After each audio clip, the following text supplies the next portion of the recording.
Recording is in progress. Yuki Tsunoda's in the points. Anastasia, this is the wrong podcast. Okay. I'm sorry. That's our other secret Formula One podcast. Yes. Hello, everyone. You know people are now going to start looking for our Formula One podcast now, Anastasia. You know, if they can find it, they deserve it. Well, yeah, maybe we might be able to find it on our Substack. Ooh, you never know. Oh, man. Okay, welcome to Ground Pass, the tennis podcast. You have found a very excited Anastasia and Nick. Nick, you're a Yuki fan, right? Who isn't a Yuki fan? Okay, thank you.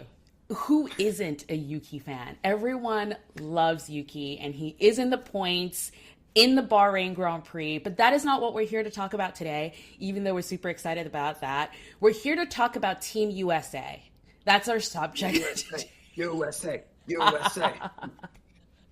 I mean, I'm practically American at this point. So. At this point, we have adopted you. You may be part of Team USA, but... Not bad for a man who's never actually been. Exactly. All you had to do was join a podcast. But yeah, that was also another exciting thing to talk about today. We have so much to talk about. We cannot wait. But first and foremost, I want to start putting this on in the beginning. If you're listening to us, if you love our little banter and you love all things Ground Pass, please subscribe anywhere, usually YouTube. Subscribe on YouTube. But we would love to hear from you.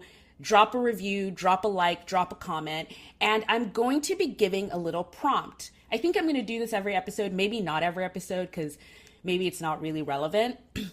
But because of the tournaments this year, or this past week actually, a question came to mind. So if you're listening to this, drop a comment or review with your answer, and we will read it back next week. We'll see what answers came through. But the question for this week is, what non-Grand Slam tournament is top on your wish list to attend? Nick? Indian Wells. I don't think I need to go into much more detail than that because every episode of the podcast over the last sort of month or so has been, I want to go to Indian Wells. Yes. So probably longer than a month. 2 months. Last 2 months has been, I want to go to Indian Wells. I feel like I'd be repeating myself. Exactly. You have been talking about it for a long time. And my answer is very relevant to this week, and it is Monte Carlo.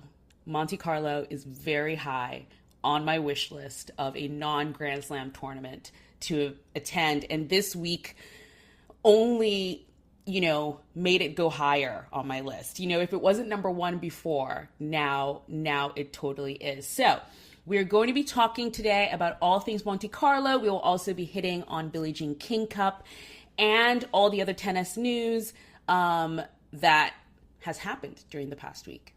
Point of clarification, is it a tournament you've attended you've not attended before? Yes. Or is it in general? Yes. Yes. No, definitely something you haven't attended before. Yeah, because then it wouldn't be on your wish list. Then it wouldn't be a wish list tournament. But yeah, so that is what we're hitting on this week. If you did not listen to last week's episode, I never say this, but just stop listening now and then go back, listen to last week's, and then come back because it was awesome.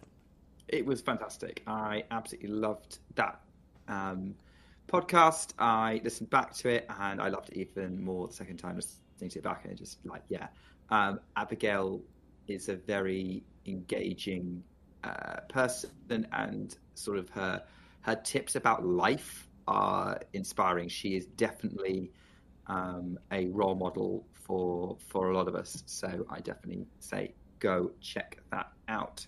Yeah, it was incredibly listening back while I was editing it, and just thought, you're right, just for life, all her quotes were just so relevant, and it was a really great episode to listen back to. It's just one that's just should always be on the queue. If you're ever feeling like you need some motivation, just listen to the Meet the Professionals episode with Abigail Johnson. So really excited about that one. And for more interviews that we are going to hopefully bring you this season on that series. So let us begin. Let us begin where we left off, because I think when we left off, I was heading to Charleston. Yes, which once again you kept secret from everyone else. That's the way to do it. But do you know who knew before everyone else? Substack. Substack knew before everyone else. And Substack is the place to go if you want to find out everything to do with Charleston, because we're not going to do a full recap on it, and that would take I don't think it would do justice to the amount of content that Anastasia did. But if you do want to hear about it, go subscribe to our Substack. Is there any other ways that we're going to be letting people know about it? Yeah, because I think one thing that we have kind of developed over time with Ground Pass is we love to talk about all these tournaments. We love to talk about tournaments and how you can go to them on a Ground Pass and what to expect. So we are going to be releasing a review video of what Charleston is like. That's going to live on our YouTube. It's going to come out next week.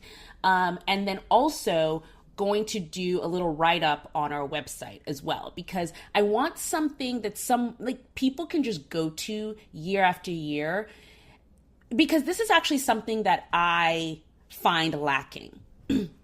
Every time I want to go to a new tournament, I immediately go look online and say Charleston Open, Monte Carlo, all those things. And for the most part, you can go to the tournament website itself and get some information. But I think what is missing sometimes is just a fan's perspective, someone who knows where the sun shines on a court, who knows like the secret entrance to this court, or, what time periods to buy ticket, just a little bit of an inside track on stuff like that. So I think we will be putting on our website what that is, and it'll just live there. We'll update it every year. So if you didn't know we had a website, groundpasspodcast.com is where you can find all of that stuff.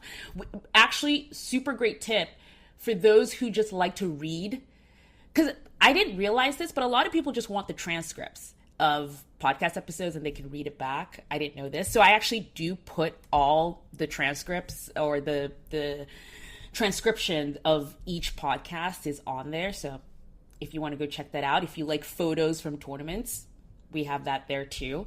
But yeah, so not going to touch a lot about Charleston. What I will say is it is the best WTA 500 level event, at least that I have attended. And it's mostly because of the people. The people there are just really great. And is that the people who are the local residents of Charleston, North Carolina, or is it the people at the tournament?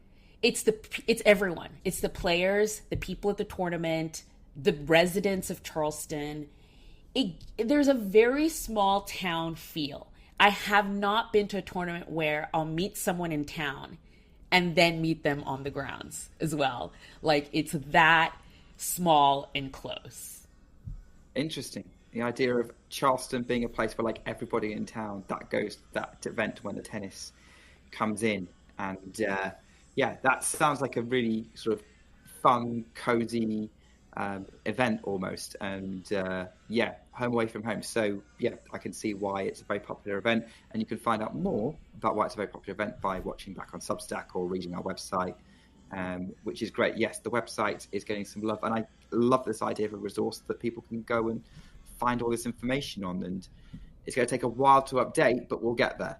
Oh yeah, please do not expect an entire debrief of every single tournament we've been to so far on there.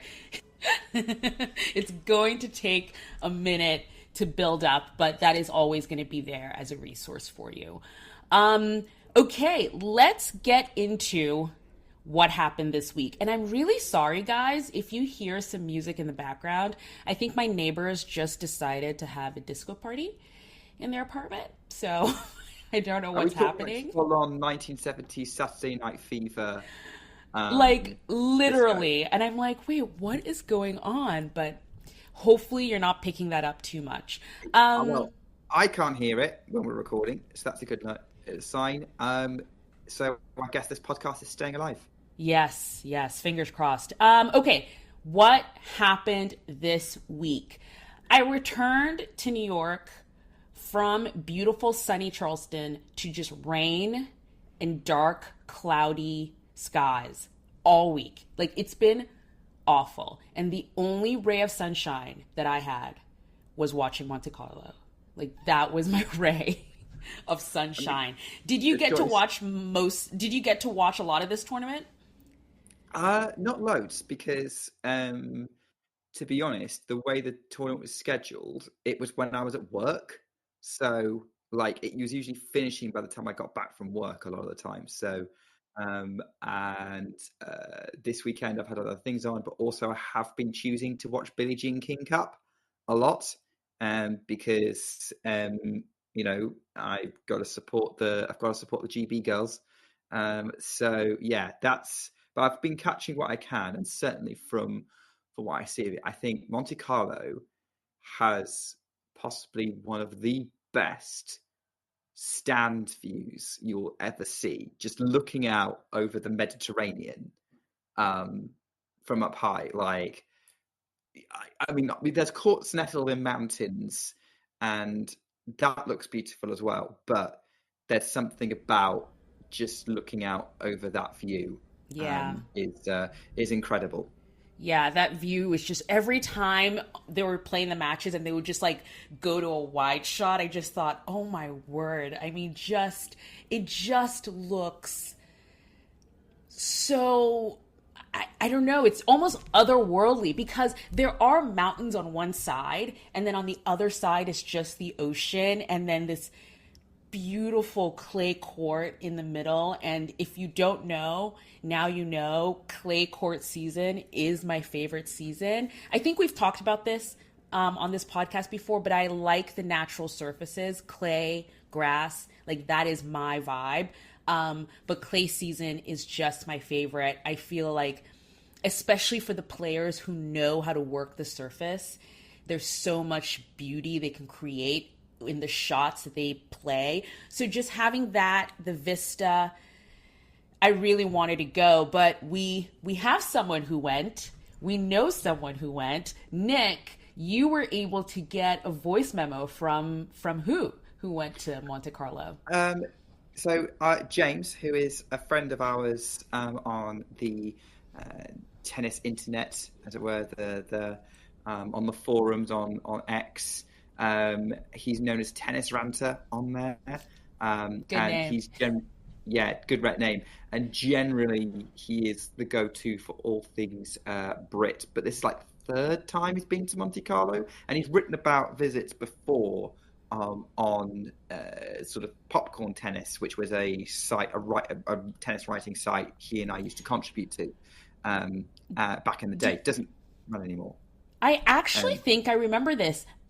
Last year, can you imagine? This is our second Monte Carlo episode, but we talked about Monte Carlo last year, and I think we included James's James. article. So I heard James was going back, and obviously he's listened to a few of our podcasts before, and so I thought I'd reach out to him and say, hey, can you tell us what it's like this in 2025? Because things could change, and judging from what he said, things have changed a little bit. Yes. Here is James from Monte Carlo.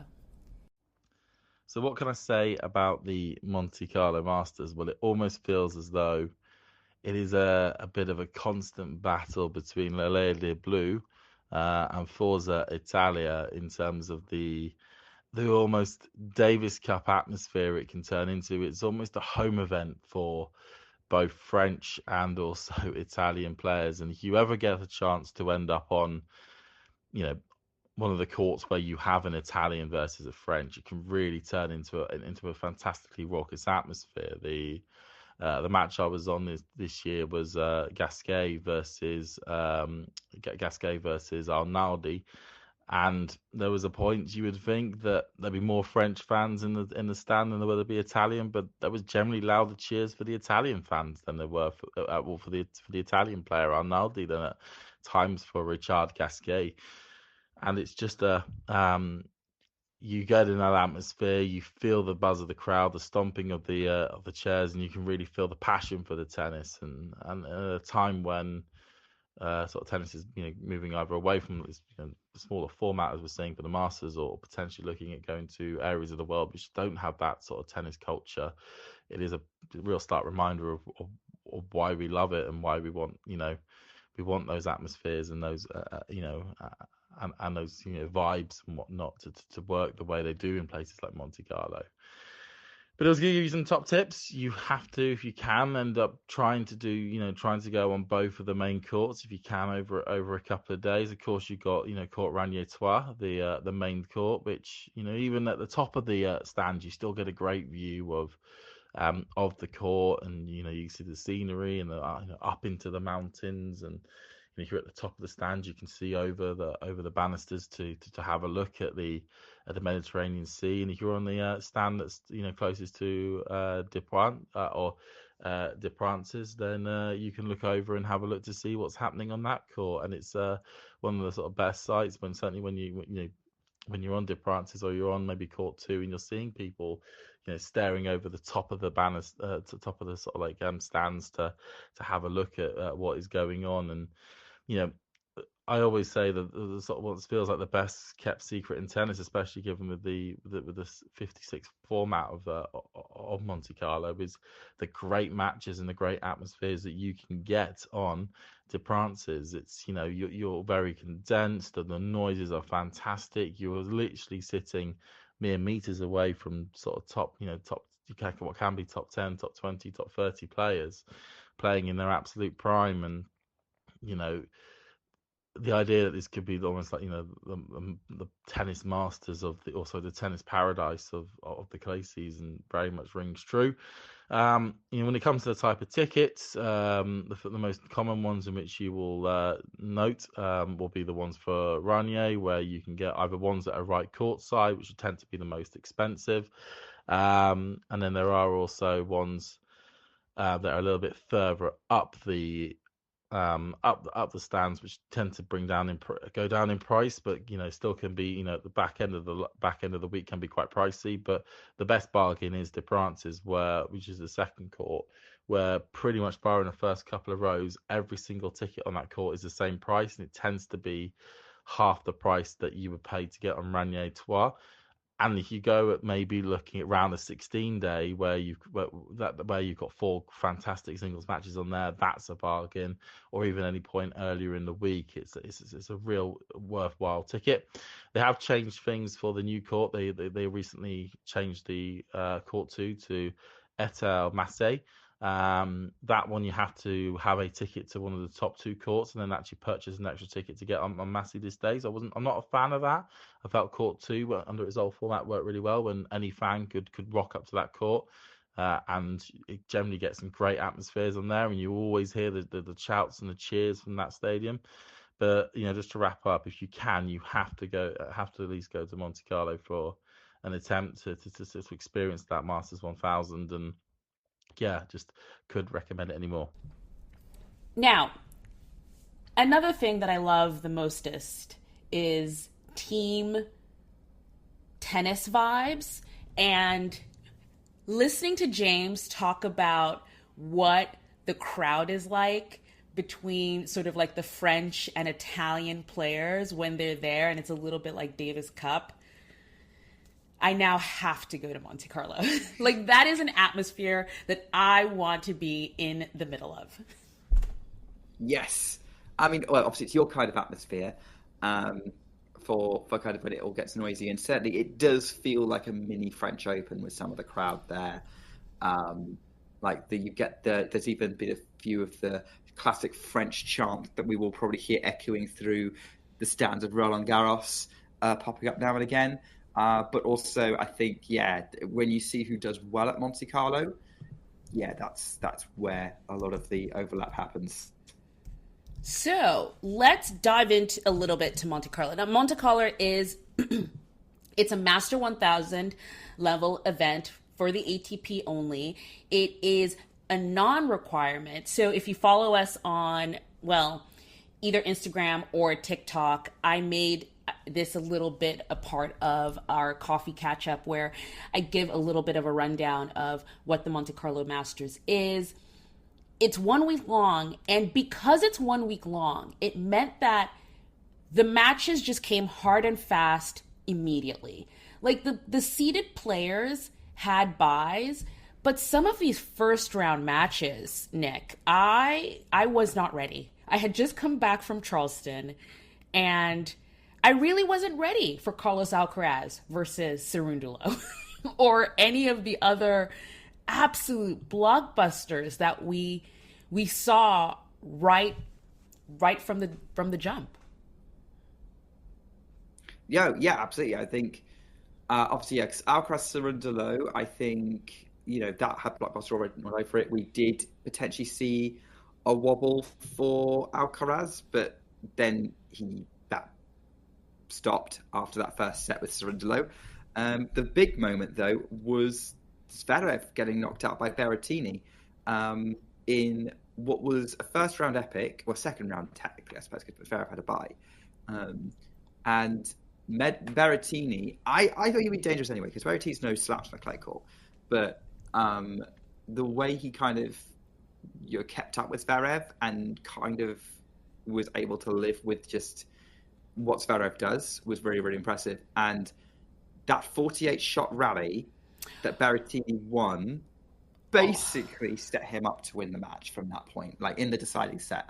That is what everyone was talking about. It is one of the two quotes matches of the week on the ATP side, I would say. The other one we'll probably talk about a little bit later, involving a match that Anastasia was probably frothing at the mouth at when that started happening. There was a lot of excited texts between the two of us about that match. But the Zverev-Berrettini match was also pretty special and a great way to kind of set the tone for Monte Carlo, right? Yeah, no, it really did. But it's really funny too. I had this feeling, and maybe because I had just come back from Charleston, I maybe needed a little bit of a break, but so I was like, oh, I'll just turn on Monte Carlo and it'll just be, some quiet first round matches. No. Because it's a 1 week event, what these 1 week events do is that it just throws you into the wolf's den right away, and you're fighting for your life, at these matches. And, that Zverev Berrettini match definitely set the tone, I think, for the rest of the week in the tournament.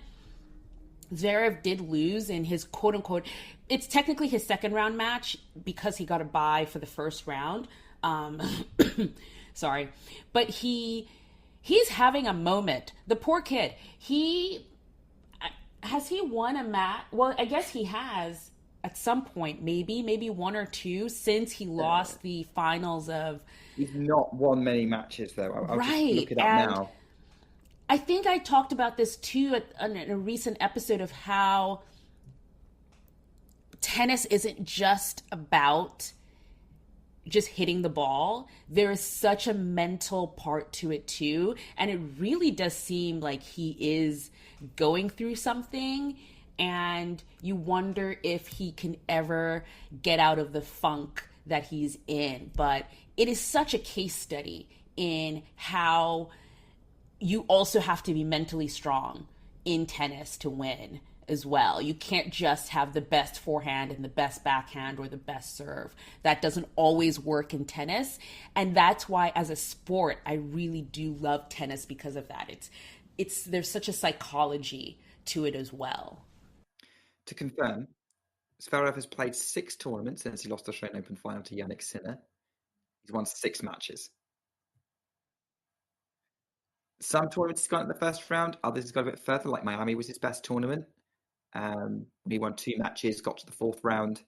But that's been the highlight, I'm afraid, for Alex. On average, he's winning 1 match per tournament at the moment, which is, solid for someone of his ranking, but not spectacular. So no. But you're right. Like right now, he doesn't seem to have what he had for most of last year, and sort of being able to just win matches. Yeah. And that's going to affect him for the rest of the season, I think, because he didn't have many points to defend from this early part of the season in 2024. So we'll see how Clay treats him. He's coming up to Madrid, which is probably one of his favourite tournaments, and we'll see if that changes anything. Someone who maybe has changed their mindset, who also loves Madrid, is Carlos Alcaraz back? He's back. You know what? Woke up, guys. But here's the thing, too, because,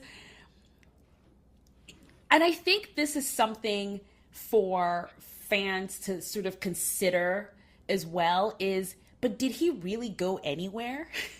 Because if you think about it, he got you're to... right, because I looked at his, because I've got a spreadsheet I track things on throughout the season, and I'm looking at like people's peak results, what will get them like a good chunk of points in one go. And actually, Carlos has been one of the most consistent big point scorers through the season. He's got quarterfinals in Australia, won Rotterdam, semi-finals at Indian Wells, and in a first for us, because we now actually have a result where we're recording, he's won Monte Carlo. So, he's actually chalking things up. So his results are better than maybe we would initially think the way we talk about it, because we're so used to him being the top player. It's very similar to the way we talk about Iga Świątek sometimes on the women's side. And I think it's like... solid results are not good when you compare them to spectacular. Exactly. And that's sort of where you kind of level set a little bit, because yes, he did go out for his first round, which is second round. Did he get a bye? Yeah, they all got a bye, right? Yes. So bye, Miami. Ben Cerundolo loses the first set. In Miami. Oh, Miami. Oh, yeah, Miami. Yeah, Goffin was a weird match. Yeah. So he got a bye in Miami and then lost to Goffin in the second round. So yes, that is his one early exit this season. But sometimes the way people talk about it, you would think he was like Zverev, losing first round or at least not making it through the first round match. But he's done pretty well, although I think in the theme, in a weird kind of sort of theme of the Monte Carlo Masters, is this sort of everyone working on their sort of mental game. Because at the end, Carlos did talk about how he has not been feeling great, and he was maybe looking at the rankings a little bit too much and what other people were saying he was supposed to be doing. And that is why he kind of was in a little slump in quote unquote. I mean, like, if that was my slump, I would take it. Quarterfinals at the Australian Open, semis, I would take that slump. But and that goes on to another player, Alejandro Davidovich Fokina, who loves Monte Carlo and really did great at this tournament. But after his wins for his first couple of matches, he was very disappointed. He was like, I did not play well. My mind wasn't there. But they're all talking about him out. Same thing with Lorenzo Musetti, who made it to the finals. After each win, it was such an emotional release for him going through. And I was just like, wow, the boys are going through it in Monte Carlo is what it felt like to me anyway. And Clay makes you go through it by its very nature, because the rallies are longer. It's so physical. You have to hit through the ball a lot more. By that, which probably is a term for it doesn't mean a lot to most people listening, but it feels like you have to put the effort in, or at least put the endurance in, and the mind has to follow with that. And it's not surprising that. But it was great to see Alejandro Davidovich Fokina, who's having a great season, get another good result, really push Alcaraz, and get a couple of good wins, despite, as he said, not playing well. Lorenzo Musetti, being so emotional and getting to the final, he did so well to get a set off Alcaraz in that in the final today. And someone else, I mean, look, if you want someone who was going through it, that person was probably Anastasia in the quarterfinals when Carlos Alcaraz played Artifice, and that match, Fils could have won that match. He really could. He was pretty close to winning that match, and I had that on in the background when I was at work. It was I couldn't pay much attention to it, but occasionally when I would look up to be able to I've got 10 seconds I can watch a rally. The rally was insane. The rally was just like crazy ball striking from both. Both of them were all over the court. You had Feast trying to throw everything in his forehand to Carlos's backhand because he didn't want Carlos to go anywhere near the forehand. Both were all over the court. Carlos was just not having it. Yeah.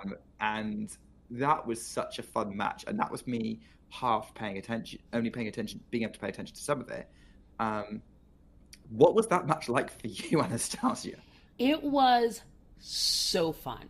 It was, it was almost, and maybe this is why I like exhibition tennis, because I just love fun tennis.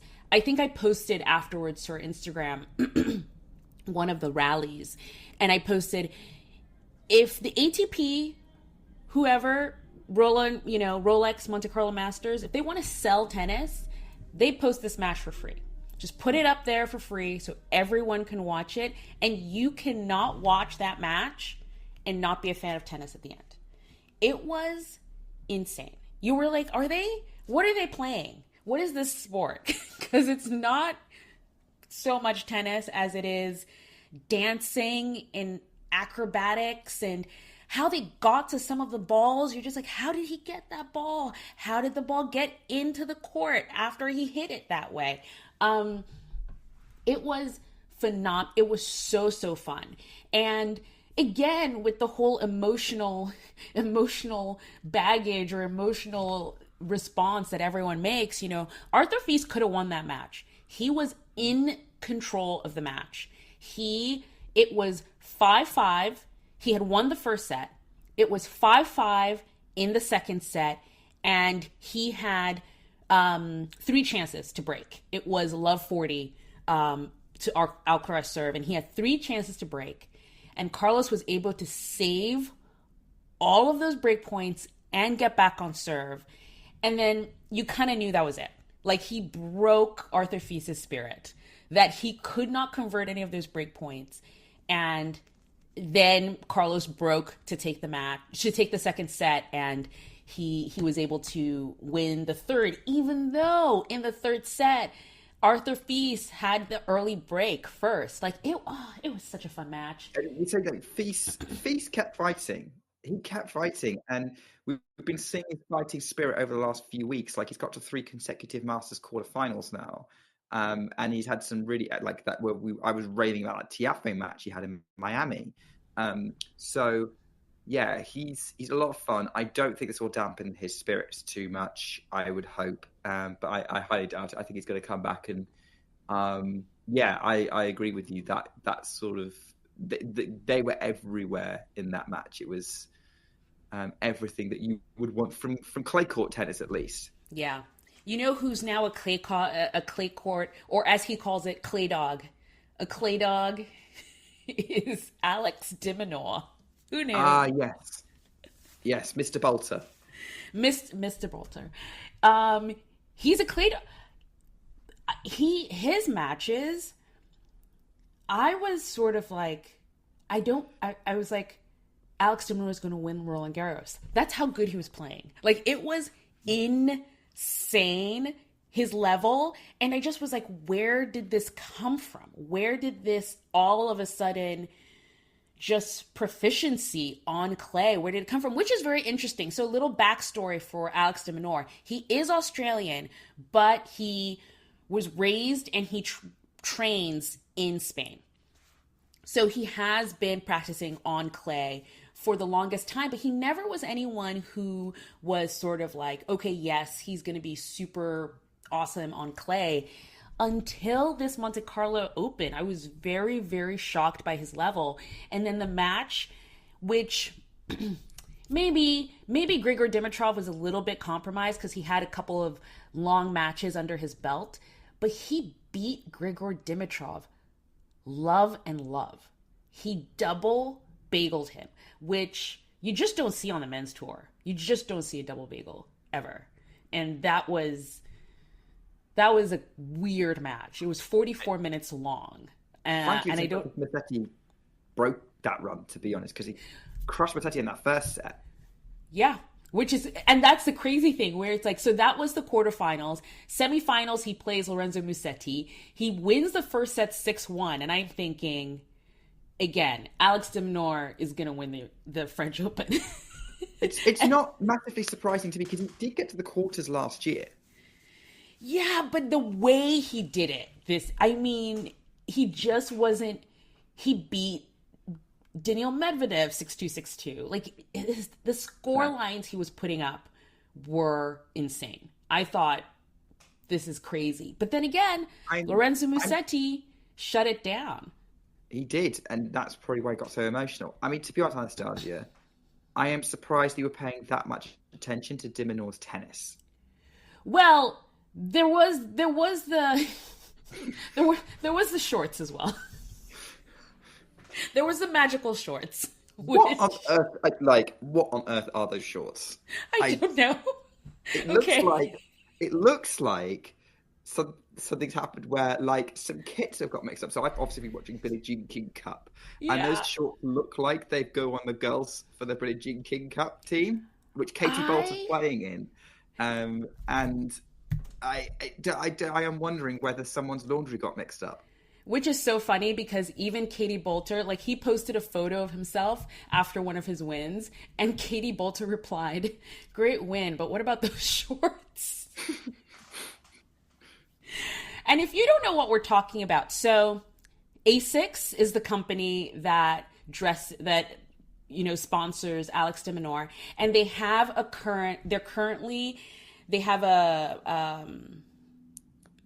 what do you call them? Like a collaboration with APC. Now, APC is a French brand. They're very much, it's a contemporary French brand, kind of like if you're in the States, a little bit of an elevated J. Crew kind of vibe. So they do khaki, very sort of clean cut, very chic clothing.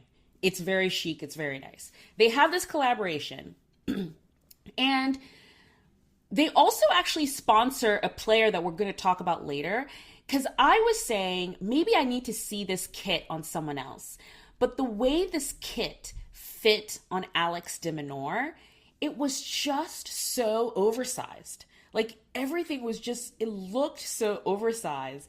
But then the shorts were really short. So it wasn't like a Jack Draper US Open oversized, which was just sort of like that 90s oversized fit. This was just oversized and then really short shorts. And I think the shorts had a lot to do with the winning. So he's probably going to keep them through the clay season, I think. We'll see if Katie will allow that. So, yes, look, if you didn't know, you clearly don't follow our Instagram, because I'm pretty sure there was a post about Alex's shorts at least once a day on our Instagram. There you go. If that's our reason to follow us on Instagram, I don't know what is. Something else that was really cool that came up on Instagram, which is something that when we're talking about meeting the professionals, Monte Carlo produced a video which showed behind the scenes of the tournament stringers, some of whom have been working there for ages, for years. Now, it is in French, so I think there are English subtitles. Yes, they are English subtitles, yeah. I think you shared it and it was on there, but I thought it was really cool. No other tournament's done that. No other tournament's offered that kind of insight into how something works. And talking to a stringer is something that we've talked about hoping to do one day on the pod. And I think it was a really nice thing to do to kind of give it a little bit of insight in that world of what goes on behind the scenes. It's just a few guys having fun at work. That's what it is. And it looks so normal. It probably is normal to them, but it's such a specialist area, especially to us tennis fans. It's so cool. I mean, I still don't understand how strings work, but that was a really cool video. So I would recommend going and checking that out if you haven't already. Maybe we can link it. Yeah, no, definitely go check it out. And I will link it in the show notes. It was just such a lovely, first of all, it was just a well-told story about a part of the tournament. And I really loved it. It reminded me of, I've been to all of these tournaments, and believe me, guys, I have probably only shared a quarter of all the video and things that I've taken throughout these tournaments, and I'll try and filter them through at some point while I am finally home. But I did talk to the stringers at the Delray Beach Open. I had almost like an hour-long video just talking to them, and I don't know if I will ever release it because the sound was really bad, because it was really hot in Delray and they had this massive fan that was just keeping them cool, but then it made the sound on the video just absolutely horrible. So I don't know if I will be able to share it ever, but it was very similar. Just the lives that they lead. They are the first people there because they have to be there once the tennis players arrive, and then the last ones to leave, because I never really understood kind of, you know, if once they're done stringing the rackets, like, do they just go home? And they're like, no, as long as there's a match happening, they have to be there. And I remember I was talking to one of the guys, and it was after Kei Nishikori's match that he had played in Delray, and he had played a night match. And Kei Nishikori apparently is very specific, like even more so than others, like very specific about how he wants his rackets strung and who strings them. And he actually will bring them by himself. So he had to be on the ready if any time during the match he sent something back to be restrung, you know? So it's a very interesting part of tennis that we don't see. And these guys are just, they're awesome. They string so many rackets, so many rackets during a tournament. So I will link that below for sure. Now, it is time to talk about the Billie Jean King Cup and some gripes I have with people online. Oh, I think you and I have the same gripes. So for Billie Jean King Cup, which, you know, if anyone's still new, is the Women's Davis Cup, women's equivalent of the Davis Cup. It is effectively the World Cup of tennis that happens every single year. And the group stages happened over the weekend. I'll just list off who is through before we talk about maybe some of the results in more detail. But the teams who are through that maybe we're not going to talk about so much: Ukraine, Kazakhstan, Japan. They have qualified. They're going to the quarterfinals, semifinal, like the final stage that's going to be held in Shenzhen, China, in September, just before the kind of opening of the Asian Swing. And a few other teams through. But what I think was great about Billie Jean King Cup, especially this weekend, was it is a chance for our ground pass players to take center stage, and the people who aren't necessarily the top players for their countries, either because, you know, your number two player has to take part, they have to get a result, and so that highlights what other talent that nation has produced. But even if in a lot of cases, for most of the teams, that their most well-known players didn't show up. Iga Świątek didn't show up for Poland, even though their group was in Poland. Mm-hmm. That was a big deal. So this probably leads into what Anastasia is alluding to, which is what happened with the US team.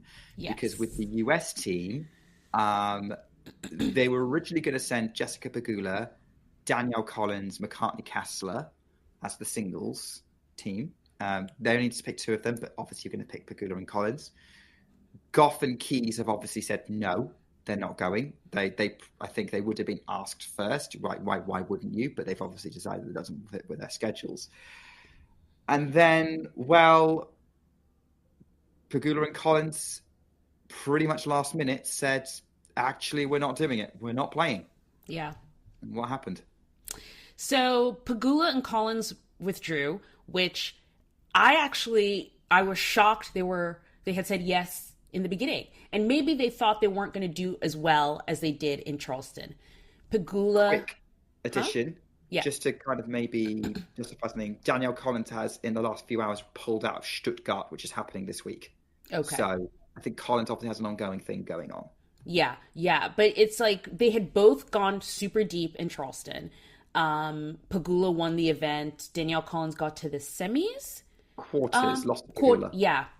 in the quarterfinals of Charleston, and then Mackenzie Kessler was injured in Miami. So she obviously is still on the mend from that.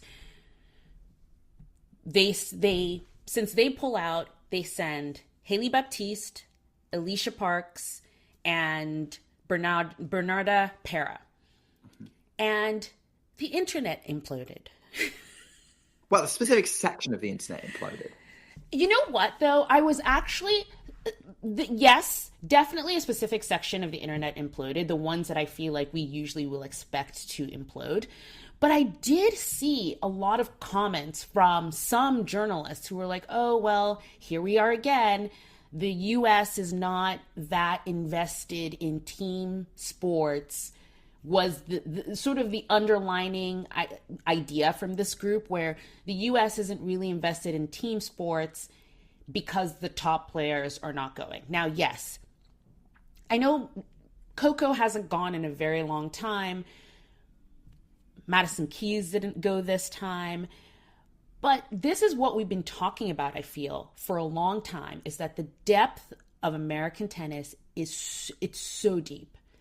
There are so many good players, and I just felt it was, in a way, a slight to basically what we've been, praising all this time. Like, I think in the last few tournaments, everyone keeps talking about, like, oh my goodness, there are like 17 players or so, or how many ever players are in the top 50, top 100 of the WTA Tour are American.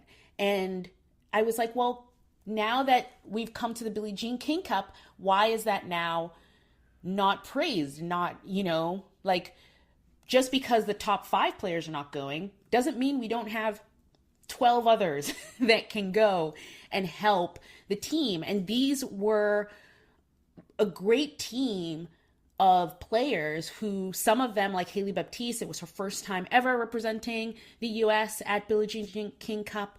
And they're all great players. And everyone was like, they're not going to make it. Guess what? Oh, they did. They're through. Oh, they did. They not only... emphatically. They made it emphatically. They did not lose a match. Nope. Like, not even a doubles match. Even double. They won everything. Hailey Baptiste, her first 2 matches ever for Billie Jean King Cup, same thing with Bernarda Pera, won their matches.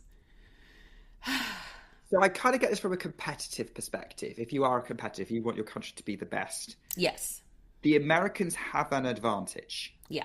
In that you have, like, not only the depth of the top 100, but you have, like, the Americans have 4 players in the top 10 now, with, well, obviously 3 of the top 5. Then you add a Navarro, who's going to be, I don't think he's top 10 right now, but she will be after next week. Mm-hmm. Or most likely be after next week. You've got Anastasia, who's also top 20. That's 5 in the top 20. I didn't even mention Anastasia in my list earlier. And, you keep going down the list and, that's it. And the thing about it is that, like, from a competitive perspective, the further down the rankings you go, the more evenly matched it gets amongst everyone. If you throw your top guys at it, you're pretty much going to guarantee to smash down the door and win. Yeah. Now, Baptiste and Pera pulled through, and they did amazingly for their team. But I think if you're on a looking at everything just on paper from a competitive perspective of, like, well, why are our top players not supporting the team so we can have the strongest team possible? And there's also that whole national pride thing that annoys me in general, whatever country we're talking about. So I have more specific thoughts, but I'm going to save them for later on that. If that's not a hint, I don't know what is. But I think I will play devil's advocate in that moment. But I do think that I agree with you that the depth that America has in the top 100 is underappreciated. Depth in the top 100 is top 100 players underappreciated in general, because that's why we do these player of the fortnight things, because nobody thinks that top 100 players are any good. And in fact, they are a small percentage of anyone who plays tennis. Yes. and are very, very, very, very good. And just because you only want to see the people with that extra very on it, your top 10, your top 20, doesn't invalidate how good a tennis that someone in the top 100 is able to produce day in and day out, which is kind of where I'm at, which is the same as you, Anastasia. Yeah, no, we're always going to be the champions of the sort of under 20, the under 20 players, because I think they just should at least, I thought, especially for people who are having their first experience of the Billie Jean King Cup, should not have to read online, oh, well, they sent the C team. What? I would love to be in the C team. I am on the Z team. Not even. I don't even make the alphabet at this rate. So, I'm so happy for them. I'm glad that this was a great first experience for them. And I can't wait to see who they send to Shenzhen. I hope they send this exact same team to Shenzhen and see how that goes, because I think they're a very good group of players and they played well together. It seemed like they really played well together as a team, and that's what team events are about. So, go Team USA. You guys did awesome. In all likelihood, though, I think they probably will be sending top players because Shenzhen is now going to probably be a good warm-up for the Beijing and Wuhan 1000s, where there's 2,000 points on the table for whoever wins. So yeah. I think that could end up being a critical part of their warm-up. Shenzhen as a tournament has been relatively attractive to players in the past, if they're not too tired after playing 3 Grand Slams in 3 months, 3-4 months. I mean, look, I'm feeling pretty good about my team as well, because GB also made it. Yes! They crushed Germany, which if you're a British sports fan, that's a big deal. And then and then the Netherlands got a little bit scary because Sonic Cartel did amazing. Yeah. Shout out to Sonic Cartel, who, if you've now listened to Abigail's interview and our Indian Wales review, you'll now understand why I gave Sonic Cartel Player of the Fortnight in Indian Wales. She deserved that probably here. She got her job done. She won her matches. Susan Leymans really stepped up for the Netherlands and beat Katie Bolter. And this was like a doubles match, winner takes all. Winners gets their team into the quarterfinals out of the groups. And Leymans was playing along with Demi Schurz, who's a very good doubles player, has been like an elite doubles player for a long time now. I think she's nearly in her 40s at this point. And Brits played Katie Bolter and Jodie Burrage, who is coming back from injury at the moment. And Bolter and Burrage thrashed the Dutch pair. I was not expecting this. I was being surprised. Well, that's it. They've got someone who's really, really competent, plus a really good doubles player. The Brits are having an uphill battle, and Bolter and Burrage just went for it. And I was so impressed by the way they basically went out there and took that match and took GB back to the final 8 in the competition, which was amazing. So I'm so happy to kind of see that happen, especially, again, there were sort of similar comments about the team after Emma Raducanu who decided she wasn't playing. But in fact, she's actually by ranking second best player. Even if she has the most impressive overall CV, she is the current second best ranking, and Sonai Cartel is not that far behind her either. So we actually sent out the strongest team almost that we could have, and got the job done. And yeah, we were the favourites, but we wouldn't be British sport if we didn't make it hard for ourselves in the process. So, especially when it's being played on indoor clay, which is a great sort of warm up if anyone's going from there to go to Stuttgart, my favorite tournament. Which is the 250 that's happening in the same this week coming up on the WTA. So that's what's coming up bit for the WTA out the way, because Stuttgart and Rouen, that's starting this week. We'll probably go into a bit more detail on sort of what's happening with those. I do want to just wrap up the other teams through in Billie Jean King Cup, which is so GB are through. Italy have already qualified because they won the tournament last year. China is also in the quarterfinals because they're hosting it. The last team through was Spain, which was a bit of an upset because one, they didn't have Paula Badosa, and two, they were in a group with Czechia, who, like the USA, have an insane depth of talent. And Jessica Buzas-Monero keeps pulling off these upsets. She did it again, beating Noskova and basically sealing the result for Spain, having after Sorribes Tormo beat Marie Buskova. So that was a result that I wasn't necessarily expecting, but guess we'll see if Paula Badosa shows up in that. So I wanted to mention that story about Spain, and again, more great. Jessica Buzas-Monero is probably a player you need to keep an eye out for in our ground pass. I think that's, especially if she's playing a seed, because she keeps doing this. She beat Von Drusova at Wimbledon last year, was the defending champion.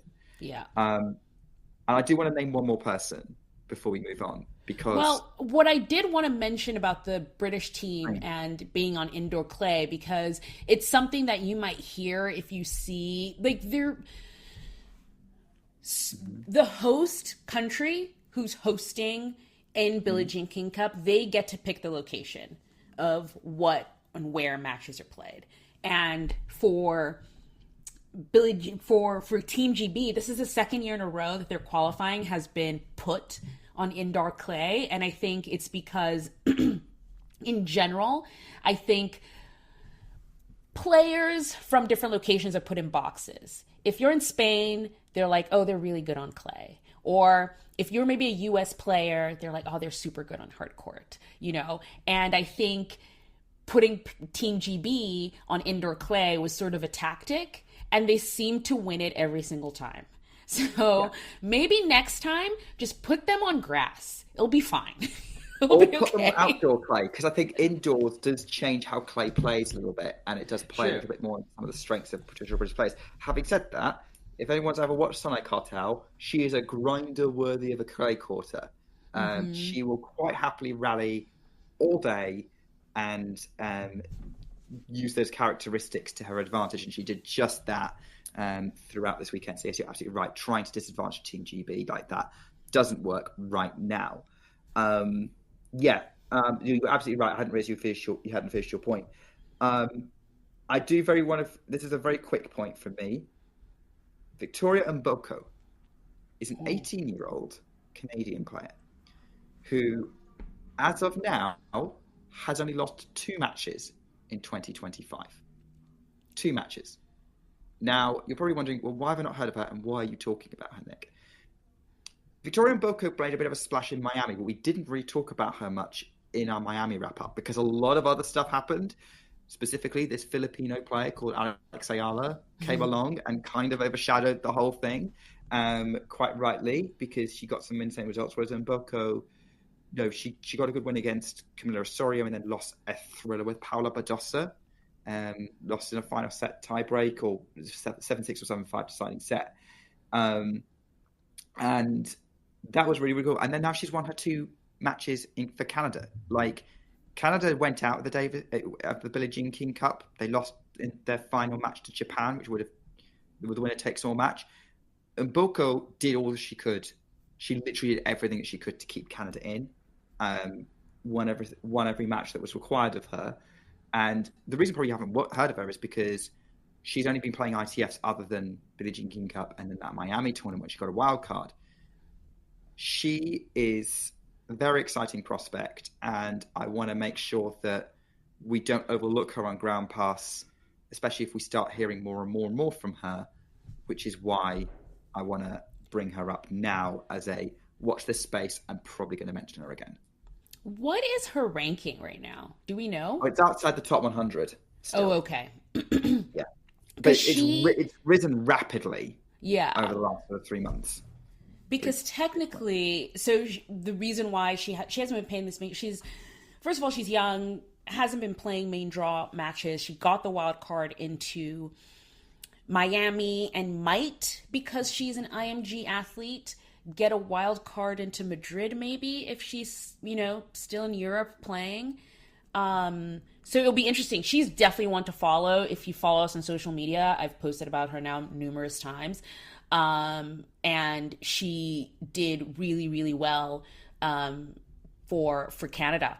Canada that did not have Leylah Fernandez. I think that was the theme of this Billie Jean King Cup, that most of the usuals, I think, who play Billie Jean King Cup were just either unavailable, injured, taking a break, something, this season. So definitely one to watch.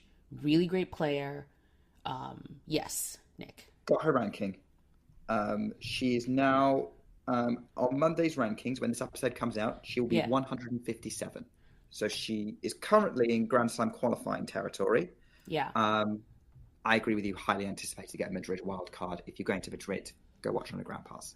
Yeah, definitely. And a young Canadian coming up the rankings, so definitely one to watch there. What else? What else happened in tennis was mostly about the coaches. There's a lot of coaching news that happening. And they're all people who, showing my age here, I grew up watching, or at least were kind of either I was watching sort of during their peak, or one of them I just missed, but all kind of winding down. Yeah, I think it was definitely during United Cup, Australian Open. I was sort of super excited about like super coaches, and I was like, it's the year of the coaches. The year of the coaches continues. It's happening, guys. It continues because Marat Safin is going to now be coaching Andrei Rublev. I don't know if they've put I don't know if they put only for the clay season stipulations on it. I didn't see that. Yeah. Again, we might have some newer tennis fans. Who is Marat Safin? Oh, well. Sorry, Anastasia. I know who Marat Safin is because he retired when I was an early fan. Here is, and this is definitely for the casuals, because how I even know Marat Safin is because I can't even remember what tournament it was, but in his coaching box for the tournament, instead of having, I don't know, your coach or your agent or whoever it is, your family, he literally there were 3 models in his coaching box. This is it's one of the most popular sort of lores of tennis, or just memes of tennis. But if you want to just get an idea of Marat Safin, he was the bad boy of the 90s. He was the bad boy of the tennis 90s. Which was ironic because he won his Grand Slams in the 2000s. Yeah. But that was his reputation. That was his vibe. And he hasn't. Say about the Safin Rublev relationship based on that. The Safin Rublev Rublev amuses me for 2 reasons. One, I don't know why Andrei Rublev is picking someone who was in his prime, also incredibly explosive emotionally, but in a very different kind of destructive way. And also how someone who off the court is as one of the good boys of tennis now in Rublev is partnering with someone who had Marat Safin's reputation from... Who was the bad boy of tennis 25 years ago now. But I think it has to do a lot with almost someone who, in the sense that you say Marat Safin was very explosive on court, and maybe it's sort of someone who almost knows what you're going through or understands where your emotions are coming from, is maybe someone who can help you work through those. Because he did say, when this partnership was announced, he did say he's had a relationship with Marat Safin before. And he's kind of talked about it where, he said Marat Safin has talked to him and they've had different conversations before this coaching relationship began. And now there's a coaching relationship as well. So the first tournament they were at together was the Monte Carlo Masters, and they're going on. I can't remember if there's some sort of end date, or maybe this is sort of a trial period or something, but they're together in Barcelona right now. I've seen photos on social media and things like that. So the relationship continues. And then Diana Schneider, one of our favorites on Ground Pass, is being coached now by Dinara Safina. That is correct. By the way, Dinara Safina is Marat Safin's sister. I know it because in Russia, so... like if you're a woman, add an on the end of your surname. Don't know why. I need to do the research on that. But I think it's just the feminine version. So they have like the masculine and the feminine version of their surnames. But and Safina is Safina herself is a former world number one as well. She famously won Roma Madrid, but didn't quite get over the line to win a Grand Slam. But I think it's great to see her because she's been kind of behind the scenes for a long time. So it's great to see her out and about in this coaching relationship with Diana Schneider, and I'm interested to see where that goes and what insight she brings. Yeah, no, and I it's funny because both siblings have been out of the tennis world up until now, and it's very interesting that they're both choosing pretty much the same time to come back into it as coaches. With Dinara specifically, I do love this almost... It seems a bit of a wave, maybe just a little eddy, I don't know, but a bit of a wave of top female coaches coming onto the scene, especially in the WTA. We see what Conchita Martinez, who's been coaching for a while, has done with Mira Andreeva. So it's nice to see yet another female coach come in. Katie Bolter, Marta Kostyuk, they all have female coaches as well. So I like it. Anna Kanskaya. I think it would be nice to do something and all the current female coaches out there. And I hope it's a trend that keeps going and we see a lot more female coaches on the tour. I agree. I think that's going to be super exciting. Fortunately, we don't need to give too much of a introduction to the next player because we know who it is. Goran Ivanisevic is a name you've heard before. He's coaching again. It looks like he's coaching Stefanos Tsitsipas. Yes, it looks like he's joining Team Tsitsipas, which I think would be genius. I mean, anyway, whoever Goran chooses to coach, I think it'll be great. He didn't have much luck with Elena Rybakina, who he started with earlier this year, but hopefully he'll be able to do some work with Stefanos Tsitsipas, who has dropped out of the top 10 for the first time since, I think, 16? Was it what they said? I think it's Did he not drop out the top 10? Because there was a period where we didn't have any one-handed backhand in the top 10 last year. So I think he did drop out briefly in 24. Right, but then it was like I remember it was like 1 week and then he was back in or something. But yeah, but he's going to be, maybe it's the top 15 because he's now basically live rankings. He's the 16th best player in the world. So it's definitely a new time for Stefanos Tsitsipas, and we'll see if he can sort of use a little bit of Goran's magic to get back his form and get back to the top of the game there a little bit. I don't know. I think it would be a great partnership. I think that would be really, really exciting too. Yeah. I'm looking forward to seeing what will happen, and especially let's see what Goran can do with maybe making Stefanos' game more effective. Before we move on to sort of player of the fortnight and what's coming up, I just want to talk about Challenger TV coming to Tennis Channel. So this is a little bit of a change because Challenger TV you can just get on, and when we say Challenger TV, specifically on the ATP side, because I think WTA you still have to go to their website to do that, but Challenger TV is usually available on the ATP website through their Challenger web online platform, but it is coming to Tennis Channel. You weren't previously able to watch Challengers on the Tennis Channel, but now it's going to be coming there. And it'll probably be on T2 as well, which is their free tier of Tennis Channel.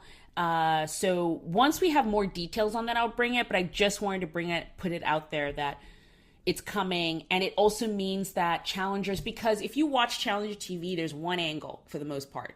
It's a little webcam on the baseline and looking at the court, and that's all you saw. So apparently they're going to bring a little bit of more of a higher level production to Challenger TV, and you can see more angles and things like that. So which more is great to if come. you are an avid enthusiast of the game and you want to see these players coming up or fighting to kind of get into Grand Slams, which is what a lot of these players are. And you can see things like, on the WTA side, you can watch Alex Ayala playing in the WRS 125, which is happening this week. Or you could have potentially watched, how do you pronounce his name? He won the Madrid Challenger today against Marin Cilic. Kamil Maszak. He's from Poland. Yes. We talked a bit about what's happening with the WTA. So Stuttgart 500 is happening. That's got 6 out of the top 10 players playing in it. It's a stacked event. It feels like a mini 1000. That's all I should have to say to sell it. And the winner gets a car. So that's kind of the shtick behind it. It's indoor clay. You'll see Sabalenka, Swiatek, Goff, Pegula, Andreeva all kicking off their clay court seasons. That's going to be super exciting to see what kind of comes out of that. You've got Rouen, which is the 250 happening in France. I guess the big story coming out is that's where Bianca Andreescu, the 2019 US Open champion, is making her comeback for 2025. That's also going to be indoor clay. And then on the ATP side, we have 2 500s happening, Anastasia. We have 2 500 happening. Barcelona, where Carlos Alcaraz is probably going to be playing again. We have Stefano Tsitsipas. We have Andrei Rublev, Alex de Minaur.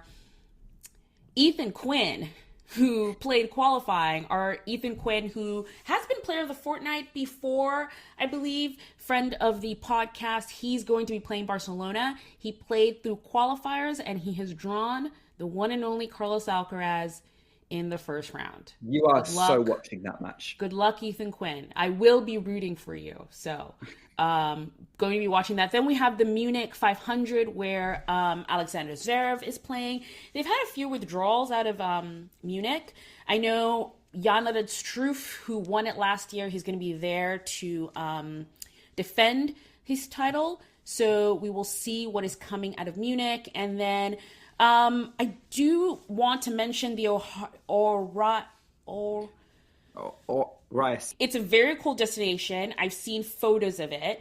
I will be posting some of the photos of it because it kind of reminds me of the UTS Tour Coliseum event that was just that had this really, really cool location. The Araya seems like almost like old ruins.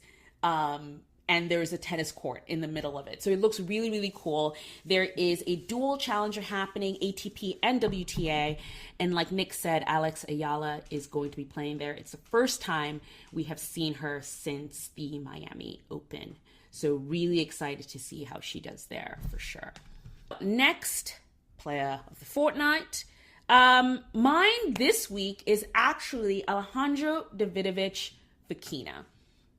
He is a Spanish player. I think because of his run at the Monte Carlo Masters, he got all the way to the quarterfinals. I think he's going to be in the top 30 now in the live rankings, if I remember correctly. But he's from Spain. He's been around for a bit. But what I didn't realize up until Monte Carlo is he was the ATP player up until Monte Carlo with the most wins on tour. And that is pretty impressive for Alejandro. He's having a very, very good season, even though it's not leading to titles yet, but he has constant momentum and he was able to do very well this tournament. Yes, in the beginning, after every win, he was kind of like, I did not play well. I have to play better. So he was definitely working through some things there, but I think he's super fun. There is a Twitter account that follows him that is titled Did Foki Fall? His nickname is Foki, F-O-K-I, and he tends to not be very firm on his feet, and he tends to float around and fall a lot on court. But he did not fall, not one time at Monte Carlo. So he's doing better, and I just think he's a fun player to watch, and especially this clay season, I'm expecting that he's going to do some things. He already has been, and I think he definitely is worth a watch if you are going to a tournament on a ground pass. He'll be there. Oh yeah, especially since he probably will be seeded low enough that he'll definitely be there, at least for the first couple of days. And yeah, he is very fun to watch. Yeah. Especially when he does decide to, play tennis lying down, as occasionally he decides he needs to do. I don't think anyone's surprised by my choice of players of the fortnight. Now, I did cheekily put Victoria Mboko in earlier because I kind of thought I needed to mention her, and I was thinking about her. But I'm actually going to go with a couple of players that we've mentioned already, and that is Hailey, Baptiste, and Bernarda Pera. Because partly because of what we talked about was the reaction of who are these people playing in the USA team now? Where are the stars? And my response is, if you've been to the US Open on a ground pass, probably would have seen them. I probably would have seen them play. They're at very different stages in their careers. Hailey Baptiste is 23. She's just getting going. Bernarda Pera is 30. She's been around for a bit. Both made their Billie Jean King Cup debuts. Both of them won both their singles matches. It didn't need to go to doubles. The result was decided. And so, I think you should go celebrate Team USA, particularly if you're an American fan. If you're not an American fan and you just like good tennis, go watch them anyway. But this is particularly when the US swing comes around. Go watch them, go support them, go show your appreciation for getting your team into the next round so that the stars can pick up, where Baptiste and Pera did all the hard work, and get to know these players, because they're both very interesting players and well worth paying attention to. So I am cheating a little bit by having two, but I don't think it's fair to give it to just one of them. That is fine. A dual player of the fortnight. And we have a Meet the Players episode coming soon, maybe not next week, but the following, with Hailey Baptiste. I got to sit down with her in Charleston, so expect that on our YouTube. I will post when it's live. But yes, definitely both players to watch and keep up with throughout the season, for sure. So that is it for us. Thank you for joining us this week on Ground Pass. It was definitely a busy week. Next week, we will be coming to you with a mini pod, and then we'll be back again in a couple of weeks with a full episode. If you're listening to us on Apple Podcasts or Spotify, please leave us a 5-star rating. On YouTube, please subscribe and like.